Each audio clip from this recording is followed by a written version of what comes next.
Let's get right into one of the most unsettling questions out there. What makes good people, people just like you and me, do truly terrible things? We're going to unpack that transformation and the powerful, kind of invisible forces that make it happen. I mean, think about it. You wake up every day, you look in the mirror, and you see a person you believe you know inside and out, right? You've got your identity, your moral compass. It feels solid. And you probably think, yeah, I'm a good person. You believe that if you were ever in a position of power, you'd be fair, you'd be kind. It's a core belief. You're fundamentally a decent human being. Well, what if I told you that according to some of the most chilling research in modern psychology, that comfortable feeling, it's a dangerous illusion. And the force that can absolutely shatter it, it has a name. It's called the Lucifer effect. And get this, it's not about people being bad apples or having some secret evil inside them. Nope, it's the idea that a powerful situation, a system, a role you're playing, can completely overwhelm your personal morality. It can turn you into someone you literally wouldn't recognize. So the big question is, where exactly is that line between good and evil? Turns out that line isn't some permanent wall built inside you. It's more like a chalk line drawn in the sand. It's permeable, it shifts with the tide, and it depends way more on your environment than you'd ever want to believe. This quote just nails it, doesn't it? We all love to think we're that good apple, the one who can resist anything. But what the research shows time and time again is that it's the barrel, the system, the situation, the uniform that has the real power. It rots the apple. So how on earth does that actually work? Well, the psychological trick behind it all is pretty wild. It's a process that basically makes you feel invisible. It strips away the one thing that keeps your morality locked in place, your sense of self. Okay, just look at the difference here. On the left, that's our everyday personal identity. I am John. I'm a father. My actions are my actions, and my moral compass is switched on. But now look at the right. This is deindividuation. The second you put on a mask or a uniform or even an anonymous username online, your brain does this little switcheroo. It's no longer I am doing this, it becomes the uniform is doing this, or the role requires this. And just like that, poof, personal responsibility can just vanish into thin air. And this feeling of being anonymous has some predictable and frankly terrifying effects.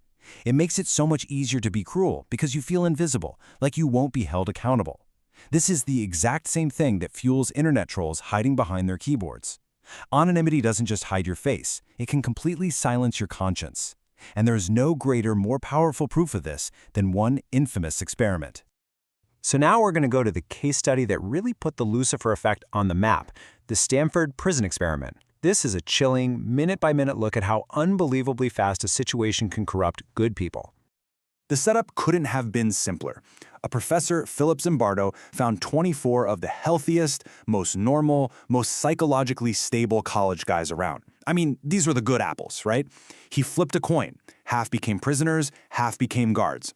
They were basically identical, until they put on the uniforms. And the descent into madness was shockingly fast.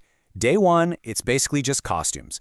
The guards get mirrored sunglasses so no one can make eye contact. That's a key part of de-individuation. Prisoners get numbers instead of names. By day two, all hell breaks loose. One guard, who the others nicknamed John Wayne, just starts inventing cruel punishments, and the others jump right in. By day four, less than 36 hours in, a prisoner has a complete psychotic breakdown. And then look at day five. A prisoner is talking to a priest and has totally forgotten he's a student. He's forgotten he can just quit. The fake prison had become his only reality. It literally took an outsider, someone not caught up in the madness, to see the horror for what it was and force them to stop. This quote from the guard who was the most creative with his cruelty is just bone-chilling. After it was all over and he took off the uniform, he watched the tapes and couldn't recognize the person he'd become. It was a complete and total disconnect from his own actions. But here's the real twist, the thing that shows how powerful this is. It wasn't just the students. Zimbardo himself, the guy running the whole show, got sucked in. He was playing the role of prison superintendent. And when he saw the abuse, he didn't react with the horror of a scientist watching his experiment go wrong. No, he reacted with the annoyance of a superintendent whose prisoners were causing problems. The system had corrupted its own creator. So just remember, this complete psychological collapse was all part of an experiment that was scheduled to run for 2 full weeks. 14 days. So how long do you think it really took for these good apples to go completely rotten? 6 days. That's it. It took less than 1 week for perfectly normal, healthy students to become either sadistic tyrants or traumatized, broken victims. That is the terrifying power of a situation. So, what in the world can we do about it? All right, so we've looked at the problem, which is pretty dark. Let's talk about the solution. Because knowing this vulnerability exists in all of us is the first step.